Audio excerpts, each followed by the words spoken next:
My heart stopped when I saw his name on the memo. James Callahan, Deputy Chief of Staff, wedding vows, urgent. The words burned into my retina, each letter a shard of glass.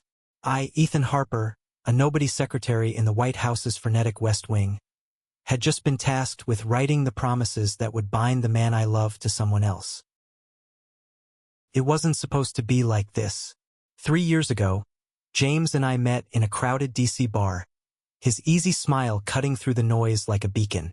We were both aides then, young and ambitious, stealing glances over policy briefings and late-night coffee runs. Our connection was electric, whispered conversations in empty corridors, hands brushing during chaotic staff meetings, a stolen kiss in the rain outside the Eisenhower Executive Office building. But James was careful, always pulling back, his eyes clouded with something unspoken.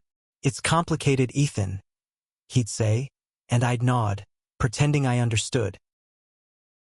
Now, sitting at my cluttered desk, the hum of the White House around me, I stared at the blank document. Vows. For James and Claire, the senator's daughter with a smile as polished as her family's legacy. The engagement had been a political spectacle, splashed across every news outlet. Power couple, they called them. I wanted to scream that it was a lie, that James's heart wasn't hers. But who was I to say it? I was just the guy who loved him in silence, the guy who knew the way his laugh softened late at night, the guy who memorized the freckles on his knuckles. The cursor blinked mockingly. I typed, "I, James, promise to cherish you." My fingers froze. Cherish. Did he cherish her? Did he lie awake thinking of her the way he used to with me? Our legs tangled in my tiny apartment, talking about dreams bigger than ourselves? I deleted the line. My phone buzzed, a text from James. "Can you meet me? Rose Garden. Now." I shouldn't have gone. But love makes fools of us all. The Rose Garden was quiet, the late afternoon sun painting the flowers in hues of amber. James stood by the fountain, his suit jacket slung over his shoulder, tie loosened. He looked like he belonged here, among the manicured perfection, yet his eyes were restless. "Ethan," he said, his voice low, "I need to talk." My stomach twisted. "About the vows?" I asked, forcing neutrality. He winced, running a hand through his sandy hair. "No, about us." The word was a live wire. For months, I'd buried my feelings, convinced myself I'd moved on. But standing there, inches from him, I felt the old ache flare. "There is no us, James," I said, my voice sharper than intended. "You're getting married." He stepped closer, his breath warm against my cheek. "You think I want this? You think I chose it? Then why are you doing it?" My voice cracked, betraying me. His jaw tightened. "My family, Claire's father, it's not just about me. There are expectations, Ethan. You know how this town works." I did know. DC was a chessboard and we were all pawns. James's family, old money Virginians, had groomed him for greatness. Marrying Claire was a move in their game. A union to secure alliances, to cement his path to power. But knowing didn't make it hurt less. "I can't write your vows," I said, turning away. "I can't pretend I'm okay with this. Ethan, please." His hand caught my wrist, gentle but firm. "I need you." Those words broke something in me. I wanted to shove him, to kiss him, to beg him to run away with me. Instead, I pulled free and walked back to my desk, the weight of his touch lingering like a bruise. That night, alone in my apartment, I poured a whiskey and opened my laptop. The vows. I had to write them, not for Claire, but for James. For the man who'd once looked at me like I was his whole world. I typed through the tears, each word a betrayal of my own heart. "I promise to stand by you, to honor you, to build a life together." By morning, the draft was done. I sent it to James's inbox, my fingers trembling. Then I saw the news alert, Callahan engagement gala tonight at Georgetown Mansion. My chest tightened. I wasn't invited, of course. I was just the secretary. But I went anyway. The gala was a glittering affair, chandeliers casting light over DC Salite. I slipped in with a press pass, my heart pounding as I scanned the room. There he was, James in a tailored tux, Claire on his arm. She was radiant, her laugh echoing as she charmed the crowd. But James's smile didn't reach his eyes. I stayed in the shadows, watching as he moved through the room, shaking hands, playing the part. Then our eyes met across the crowd. For a moment the world stopped. He excused himself and walked toward me, his steps deliberate. "Ethan, what are you doing here?" His voice was a mix of worry and relief. "I had to see it," I said. "I had to see you with her." He grabbed my arm, pulling me into a quiet hallway. "This isn't what you think," he whispered. "I'm trying to protect you." "Protect me?" I laughed bitterly. "By breaking my heart?" His face crumpled. "I love you, Ethan. I always have. But this is bigger than us." Before I could respond, Claire's voice called his name. He froze, then stepped back, his eyes pleading. "I'm sorry," he said, and walked away. I stood there, alone, the weight of his words sinking in. He loved me, but love wasn't enough in this city of power and secrets. The next morning, the White House was a storm of activity. Briefings, phone calls, the endless churn of politics. But all I could hear was James's voice. "I love you, Ethan." It echoed in my skull, a cruel refrain. I sat at my desk, staring at the revised vow draft his team had sent back, marked with red ink, "More passion," they'd written. "Make it personal." The irony was a knife twist. I tried to focus, but my mind kept replaying the gala. James's hand on my arm, his eyes desperate. This is bigger than us. What did that mean? Was it just politics or something darker? I'd heard rumors about Claire's father, Senator Hargrove, a man with a reputation for bending people to his will. Did he know about us? Was James trapped in a deal he couldn't escape? I needed answers. During lunch, I slipped into the archives room, a dusty corner of the West Wing where old files gathered cobwebs. If there was dirt on Hargrove, it might be here. I sifted through folders, my hands shaking as I scanned for anything tied to the senator or James's family. Nothing. Just budget reports and outdated memos. But then, a name caught my eye, Callahan Trust Fund. A sealed file, marked confidential. My heart raced. I wasn't supposed to be here, but I pried it open. Inside were financial records, transfers linking James's family to Hargrove's campaign. Millions. Dates aligned with James's engagement announcement. It wasn't proof, but it was enough to make my stomach churn. Was James being blackmailed into this marriage?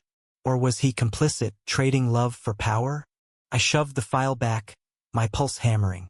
I needed to confront him, but not here, not where eyes and ears were everywhere. I texted him, "Meet me tonight, my place, 8 p.m. No response. I wasn't sure he'd come. He did. When James knocked, I almost didn't open the door. He looked exhausted, his tie undone, eyes bloodshot. "Ethan," he said, stepping inside. "This has to stop." "No," I snapped, closing the door. "You don't get to say that after last night. You said you love me. Explain." He sank onto my couch, head in his hands. "I do love you, but Hargrove, he's got my family by the throat. The trust fund, my father's debts, it's all tied to him. If I don't marry Claire, he'll ruin us." I stared, the pieces clicking. "So you're selling yourself? For money?" "It's not just money," he shouted, standing. "It's my family's legacy. My mother's sick, Ethan. The medical bills, Hargrove's covering them. If I walk away, it all collapses." My anger faltered. I saw the weight on him, the lines etched into his face. "Why didn't you tell me?" I asked softly. "Because I didn't want you dragged into this mess." He stepped closer, his voice breaking. "You're the one good thing in my life, Ethan. I thought I could keep you separate, keep you safe." "Safe?" I laughed, tears stinging. "You're breaking me, James." He reached for me and I let him, His arms wrapped around me, and for a moment, we were just us again. Two kids dreaming in a city that chews up dreams. "I don't know how to fix this," he whispered. "Then we fight," I said, pulling back to meet his eyes. "Together." He shook his head. "Hargrove's dangerous. You don't know what he's capable of." "Then tell me," I demanded. "What's he holding over you?" James hesitated, then spoke. "There's a scandal. My father, he embezzled funds years ago. Hargrove covered it up, but he's got proof. If I don't play along, he'll expose it. My family will be destroyed." I felt sick. This wasn't just politics, it was extortion. "We can find a way," I said. "There's always a way." James's eyes softened, but doubt lingered. "You don't give up, do you?" "Not on you," I said. We spent the night talking, planning, clinging to each other like we could hold back the world. By dawn, we had a plan. Find evidence to flip the script on Hargrove. If he was dirty, we'd expose him first. It was risky, maybe impossible, but it was something. The next day, I dove into work with new purpose. I combed through public records, campaign filings, anything I could access without raising flags. A name kept popping up: Brightwater Consulting, a shell company tied to Hargrove's donors. Suspicious payments, vague invoices. It wasn't much, but it was a thread. I passed it to a friend at a local paper, someone I trusted to dig discreetly. Meanwhile, James played his part. He smiled at Claire's side, attended fittings for his tux, and avoided me at work. It hurt, but I understood. We were playing a long game now. A week later, my friend called. "Ethan, you're onto something. Brightwater's a front. Money laundering, maybe worse. But I need more time." Time was the one thing we didn't have. The wedding was 3 weeks away. The White House felt like a pressure cooker, every glance and whisper a potential threat. I kept my head down, typing memos, scheduling briefings, but my mind was elsewhere. Brightwater Consulting was the key, but digging deeper meant risking exposure. Hargrove had eyes everywhere, lobbyists, aides, even janitors could be on his payroll. I felt like a spy in my own life. James and I met in secret now, late-night drives to quiet parks or hurried moments in my apartment. Each time, he looked more worn, the weight of his double life carving shadows under his eyes. "I can't keep doing this," he said one night, his voice raw. "Pretending with Claire, lying to everyone." "Then don't," I said, gripping his hand. "We're close, James. My friend's got leads on Brightwater. If we can tie it to Hargrove, we can end this." He nodded, but his eyes were distant. "If we fail, Ethan, it's not just me. It's you too. He'll come for you." "Let him try," I said, bravado masking my fear. Hargrove's reach was long, and I was nobody, a secretary with no power, no connections. But I had James, and that was enough to keep going. My friend at the paper came through days later. "Brightwater's linked to offshore accounts," she whispered over coffee in a crowded diner. "Hargrove's been funneling campaign funds through it for years. But it's encrypted, Ethan. I need access to his private server." I froze. His server? That was in his Senate office, a fortress of security. "How?" I asked. She leaned in. "You work in the White House. Find a way." I spent the next week obsessing over it. I couldn't just waltz into a senator's office, but I had access to schedules, emails, internal memos. Late one night, I found it. A maintenance window for the Senate server room, scheduled during a holiday weekend. Security would be light. If I could get in, I might pull the data we needed. I told James. His face paled. "Ethan, that's insane. If you're caught. If I don't, you're trapped forever." I cut in. "I'm doing this." He pulled me close, his forehead against mine. "I don't deserve you," he whispered. "Yes, you do," I said, kissing him fiercely. For a moment, the world was just us. Our breaths sinking, our hearts racing. But reality crashed back. The wedding was 2 weeks away. The plan was simple but terrifying. I'd use my White House credentials to access the Senate building, posing as an IT contractor. A friend in tech owed me a favor and forged a badge. On Saturday night, I slipped into the building, my heart pounding so loud I swore the guards could hear it. The server room was cold, humming with machines. I plugged in a drive, following my friend's instructions to bypass the encryption. Minutes dragged like hours. Every creak made me jump. The download finished. I slipped out, unnoticed, and raced to my friend's office. She plugged in the drive, her eyes widening. "Ethan, this is huge. Bribes, kickbacks, names, Hargrove's done." But before we could celebrate, my phone buzzed. "James, Claire knows," his text read. "She's asking questions." Panic seized me. Had someone seen us? Had Hargrove tipped her off? I called James, my voice shaking. "What does she know?" "She found an email," he said, breathless. "From you. About Brightwater. She's furious, Ethan. She thinks I'm cheating." My heart sank. The email was careless. A late-night draft I'd sent to James with leads. "What did you tell her?" I asked. "Nothing. But she's not stupid. She's going to her father." We were out of time. I told my friend to leak the Brightwater story anonymously. Fast. If Hargrove was exposed, his leverage over James would crumble. But the fallout would be brutal.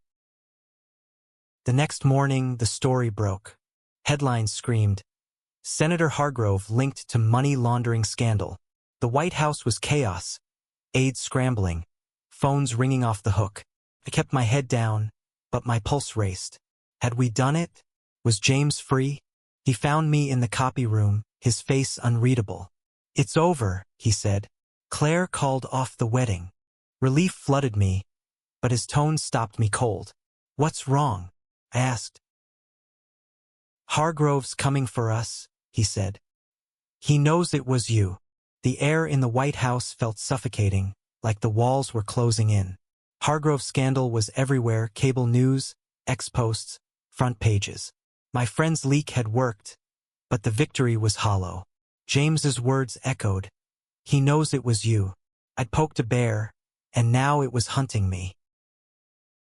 I avoided the West Wing's main corridors, sticking to back routes, my eyes darting for unfamiliar faces. Paranoia was a new companion, but I couldn't shake it. Hargrove wasn't just a senator. He was a kingmaker with a network of loyalists. If he wanted me gone, I wouldn't see it coming. James and I met that night in a dive bar outside D.C., far from prying eyes. He looked like a ghost, his hands fidgeting with a coaster. "Claire's devastated," he said. "She didn't know about her father's deals, but she blames me." "And you?" "Me?" I asked, stung. "I did this for us." "I know," he said, his voice soft. "But she's hurt, Ethan. She thought I loved her." Guilt twisted in my gut. Claire wasn't the enemy. She was caught in this mess too, a pawn in her father's game. "What happens now?" I asked. "Hargrove's under investigation," James said. "The FBI's involved. But he's not done. He called my father, threatened to drag us all down with him." I leaned forward, my voice low. "What does he have on you?" "Really?" James hesitated, then spoke. "My father's scandal. It's worse than I told you. He didn't just embezzle. There were bribes, offshore accounts. Hargrove's got documents that could put him in prison." I cursed under my breath. Hargrove wasn't just holding James's family hostage. He was playing for keeps. "We need to fight back," I said. "Expose everything." "And destroy my family?" James snapped. "My mother's dying, Ethan. I can't do that to her." I reached for his hand, but he pulled away. "Then what?" I asked. "You let him win?" James's eyes met mine, raw and desperate. "I don't know. But I can't lose you too." We sat in silence, the bar's jukebox playing some forgotten country song. I wanted to fix this, to pull him out of the quicksand, but I was sinking too. "We'll figure it out," I said finally. "Together." The next day, I got a call from an unknown number. A man's voice, cold and clipped. "Mr. Harper, you've made a mistake." Step back, or you'll regret it. My blood ran cold. Who is this? I demanded, but the line went dead. Hargrove. It had to be. I told James, and his face hardened. You need to leave DC, he said. Now. No, I said. I'm not running. You don't get it, he hissed. He'll ruin you. Your job, your reputation, everything. I don't care. I shot back. I'm not leaving you. James grabbed my shoulders, his eyes fierce. I love you, Ethan, but I can't protect you if you stay. I kissed him then, hard and desperate, pouring everything into it. Fear, love, defiance. When we pulled apart, I said, then we go down together. The next week was a blur. The FBI raided Hargrove's office, and the media frenzy grew. I kept working, ignoring the whispers among staff. Someone had leaked my name to a gossip blog, painting me as the whistleblower. My boss called me in, her face grim. Ethan, you're on leave. Effective immediately. I didn't argue. I'd known the risks, but losing my job felt like losing part of myself. I went home, packed a bag, and waited for James. He showed up at midnight, his face pale. Hargrove's out on bail, he said. He's coming for us. Then we leave, I said. Together. He stared at me, torn. My mother. We'll figure it out, I promised. But we can't stay here. We drove through the night. No destination, just away. By dawn, we were in a small Virginia town, holed up in a motel. For the first time in months, we were alone, no secrets, no lies. We made love like it was the last time, our bodies saying what words couldn't. But the world didn't stop. My phone buzzed with an email from my friend. Hargrove's cutting a deal. He's naming names to save himself. James read it over my shoulder, his breath hitching. My father, he whispered. The motel room smelled of stale coffee and regret, but James's hand in mine was an anchor. We sat on the sagging bed, the TV muted, showing Hargrove's face on a loop. Senator strikes deal, implicates allies. James's father was one of those allies. The news hit like a freight train, but James didn't cry. He just stared at the screen, his jaw tight. He's going to prison, he said finally. And my mother. We'll take care of her, I said, squeezing his hand. We'll find a way. He turned to me, his eyes searching. Why are you still here, Ethan? After everything? Because I love you, I said simply. And love doesn't run. We stayed in that motel for days, planning our next move. Hargrove's deal had exposed his network, including James's father, but it also cleared James. The wedding was off, the trust fund frozen, but he was free. We were free. Still, the cost was heavy. His mother's care was now our responsibility, and my career was in tatters. But we had each other, and that was enough to start over. We moved to a small town in Maine, far from DC's poison. I found work at a local library, and James took a job teaching history at a community college. It wasn't glamorous, but it was honest. His mother joined us, frail but smiling.